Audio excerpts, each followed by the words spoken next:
7 శనివారాల వ్రతం స్టార్ట్ చేసి నేను 6 వారాలయింది. ఇది 6 వారం పూజ చేసుకున్నాను. ఇంట్లో ఇలా సింపుల్‌గా చేసుకున్నాను. ప్రమిదల్లో నేను ఆవు నెయ్యొత్తులు అవి వెలిగించుకున్నాను ఈసారి వచ్చేసరికి. ఒక కొబ్బరికాయ కొట్టుకొని నైవేద్యం కింద ఓ 2 రకాల పండ్లు, కొబ్బరికాయ, చలివిడి, బెల్లం, వడపప్పు, నల్ల ద్రాక్ష పండ్లు పెట్టుకున్నాను.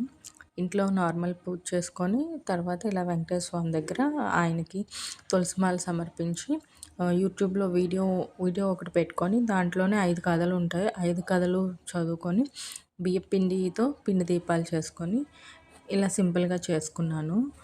ఇది నాది 6 వారం పూజ. ఇంకొక వారం 7 వారం అవుతుంది. సో, నేను ఇలా పూజ చేసుకున్నాను. నేను కలశం పెట్టుకోకుండా సింపుల్‌గానే చేసుకున్నాను. ఇది నా పూజ. మీకు ఎవరికైనా నచ్చితే మీరు ఇలా ట్రై చేయండి. ఒకవేళ నేను చేసేది ఏమైనా తప్పనిపిస్తే నాకు ఒకసారి కామెంట్‌లో మెన్షన్ చేయండి. ఓం నమో వెంకటేశాయ. గోవింద గోవింద.